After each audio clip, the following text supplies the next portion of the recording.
Hola, continuamos con el tutorial de hábitos de práctica en escolares y vamos a analizar los hábitos de la población escolar en España a partir de los datos de un estudio del Consejo Superior de Deportes. Ese estudio plantea diferentes cuestiones. Por ejemplo, la primera valora el índice de actividad física deportiva. Entonces la pregunta es, ¿cuántos son activos y cuántos son sedentarios? Pues según este estudio, el 43% de la población escolar es activa. Pero hay que entender que activo es una práctica de 5 o más horas a la semana, pero no incluye las clases obligatorias de educación física. Es importante establecer el criterio porque dependiendo de cuál se ponga, los porcentajes varían considerablemente. El sedentarismo, si considerando lo que es una conducta en la cual no se alcanzan al menos 3 horas semanales de práctica, sería, según este estudio, del 35%. Otra cuestión, en cuánto estimamos el tiempo de actividad física necesario en niños para que se logren beneficios sobre la salud según lo que aportan en este trabajo. Pues sería, para lograr beneficios y prevenir los efectos negativos del sedentarismo, 1 hora al día. Recordemos que ya lo indicaba así la Organización Mundial de la Salud cuando planteaba los niveles recomendados de práctica para estas edades. ¿Cuándo han encontrado el cambio de tendencia de práctica? Se ha podido ver en otros tutoriales que existe un punto de inflexión. Resulta que la práctica se mantiene más o menos, pero luego empieza a decaer. Pues ese nivel de práctica tiene ese punto de inflexión y se encontraron que es a partir de los 12 años de edad. Y ese es punto de transición de primaria a secundaria. Es un punto importante porque la adolescencia está a la vuelta de la esquina, se producen cambios puberales y todo ello tiene su importancia en ese cambio de tendencia. ¿Cuáles son los motivos que pueden explicar ese cambio de tendencia? Pues según este trabajo, mayor carga escolar en cuanto al trabajo que tienen que hacer, los deberes, la dedicación a ese ámbito escolar, una mayor autonomía sobre el tipo de práctica de actividades a realizar conforme van creciendo y luego la preferencia por otras actividades que desgraciadamente pues, son más sedentarias. Respecto a los escolares sedentarios, ¿cuál es el principal motivo que decían en este trabajo para no hacer actividad física? La falta de tiempo, que fue un 25%. Como vemos, la falta de tiempo en muchos estudios es el principal motivo. La cuestión a analizar es, ¿falta de tiempo real o falta de tiempo por una mala organización de ese tiempo? Importante reflexionar sobre eso. La sensación de no tener tiempo para hacer actividad física deportiva crece con la edad. Entonces vemos que llega al 32% cuando se consideran a adolescentes entre 16 y 18 años. ¿Y cómo evoluciona en porcentaje en base a la edad y otras actividades realizadas? Pues si analizamos las otras actividades que hacen que no son deportivas, como aprendizaje de idiomas, la música, teatro, etc., se concluye que de las personas, de los adolescentes que no hacen actividad física deportiva, los que no lo hacen, solo un 38% dedica ese tiempo a otras actividades. Es decir, que algunos dicen falta de tiempo, pero realmente no es así, porque no tienen actividades que les conlleven el que les falte tiempo para poder hacer actividad física. Es un tema de otros intereses, es un tema de mala organización del tiempo. Por lo tanto, en este estudio ven que de los escolares que no hacían actividad físico-deportiva, el 62% tampoco hacían otro tipo de actividad. Por tanto, no era, en la mayoría de los casos, una falta de tiempo real, porque no están haciendo otro tipo de actividad cuando tienen tiempo libre para dedicarlo a la práctica de actividad físico-deportiva. ¿Es la nacionalidad una variable que influye en el nivel de práctica? Pues vemos que los datos aquí en España nos dicen que aquellos que han nacido en el extranjero presentan menor porcentaje de práctica organizada que los nacidos en España. Vemos un 65% de los nacidos en España frente al 47% de los que vienen de otro país. Ahora, si además ha nacido en el extranjero y es chica, se agrava la situación y se hacen más sedentarias. Solo el 34% de las chicas que nacen fuera de España hacen algún tipo de práctica físico-deportiva organizada. El deporte de competición, ¿cómo lo entienden los escolares? Pues entre aquellos que hacen actividad física organizada, el 71% lo hacen a nivel competitivo, compiten de algún modo. Competición organizada, en un contexto u otro, más local, más regional, más nacional, pero competición organizada. Y el porcentaje de práctica competitiva chicos-chicas era similar, de aquellos que hacían actividad física. ¿Cómo se conjuga la competición y la motivación?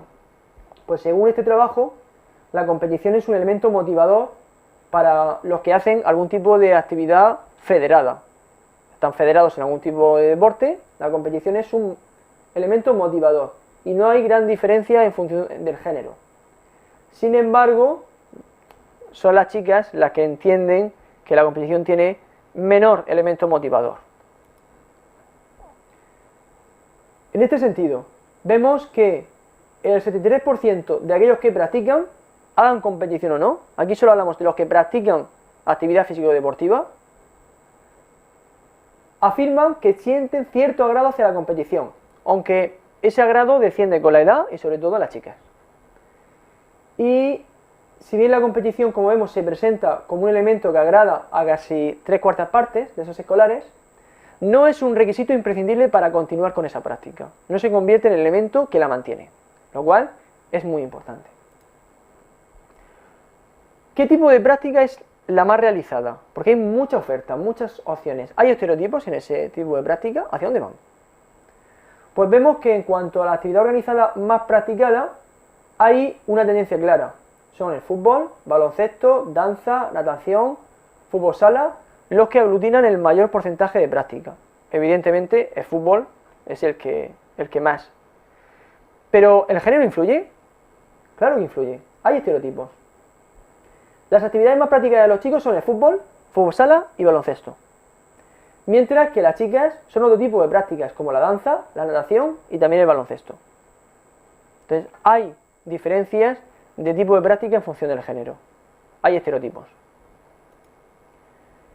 ¿Y los familiares? ¿Cómo se comportan en cuanto a la práctica de sus hijos? Pues el 40% de los que practican deporte de competición, y esto va a ser triste decirlo, afirman que tanto sus familiares como el público critican o insultan al árbitro o al juez.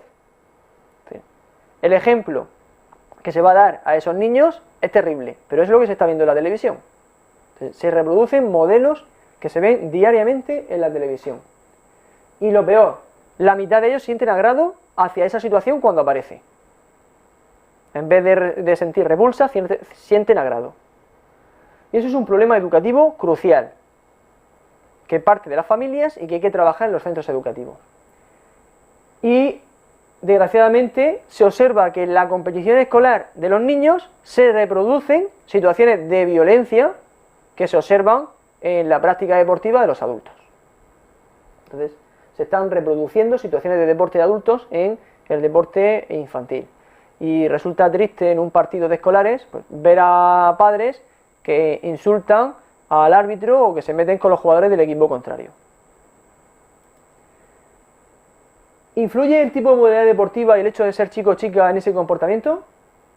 Pues la prevalencia de la violencia sí guarda relación con el tipo de práctica. Va a ser difícil ver en una competición de natación a alguien insultar a los jueces o a los nadadores, pero en un partido de fútbol sí. Entonces, fútbol y baloncesto es el mayor porcentaje donde se ven ese tipo de conductas. En los chicos, en mayor medida. En el caso de las chicas se ve bastante menos. Y luego, la edad es importante porque a mayor edad esto resulta más frecuente. En las vacaciones, ¿qué características tiene la práctica de actividad física? Ya no hay una educación física obligatoria, estamos en vacaciones, y se produce cierta parada en el deporte organizado. Lógico, por el momento que se produce. Y eso hace descender el nivel de práctica de actividad física organizada. La cuestión es, ¿se sustituye ese tipo de práctica organizada por otra no organizada y autónoma? Bueno, pues el 83% de los escolares afirman hacer algún tipo de actividad físico-deportiva en vacaciones. Pero este porcentaje es del 72% en aquellas personas que no hacen actividad organizada durante el curso escolar. Por tanto, la mayoría hacen algún tipo de práctica que sustituye esa actividad organizada. ¿Cómo se usa el tiempo de recreo en los centros escolares? Es un momento importante, pues en educación primaria los escolares son muy activos en el recreo, juegan muchísimo, y además con juegos de intensidad moderada a vigorosa. Vemos que el 82% de los chicos, 76% de las chicas. Pero al entrar en la educación secundaria, ese tipo de actividad se sustituye. Ahora ya es el juego más deportivo, la actividad, un balón, a fútbol, baloncesto, algunos, pero la mayoría pues hacen otro tipo de actividades. Y a los 16, 18 años, la actividad deportiva en el recreo, en el caso de las chicas, prácticamente no existe.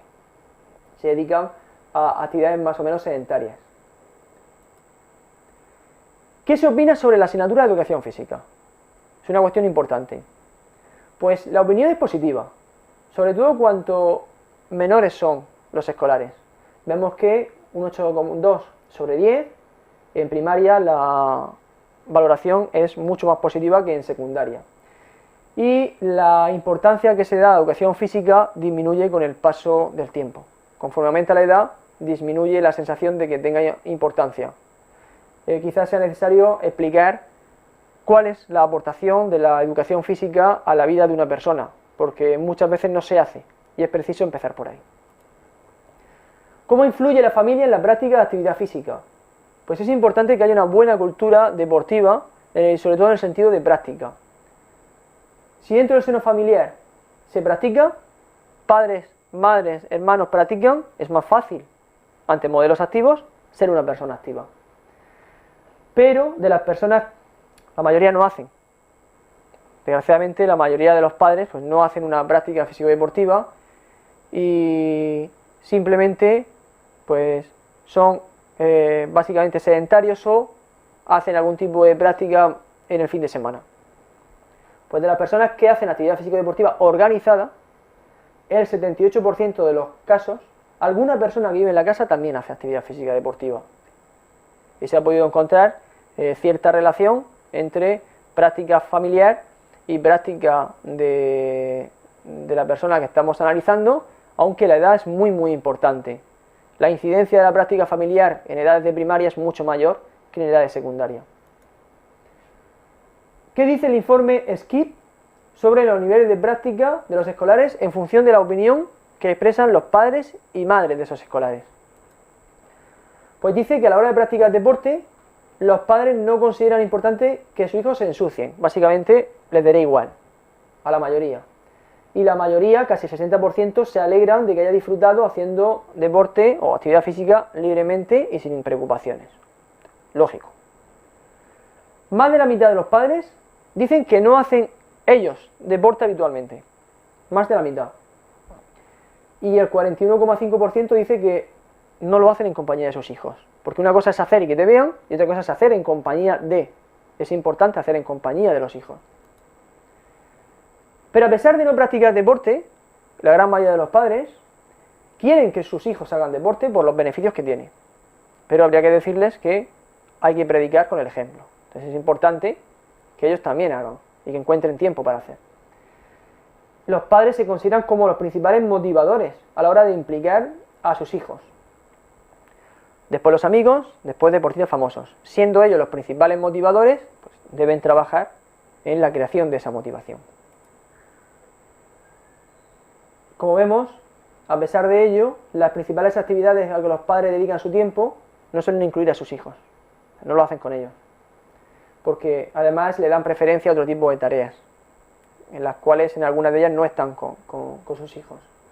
Y a la hora de motivar e implicar, desgraciadamente, la actitud es muy pasiva. Optan más por ir a ver lo que hacen los niños, la práctica deportiva que tienen, que practicar con ellos.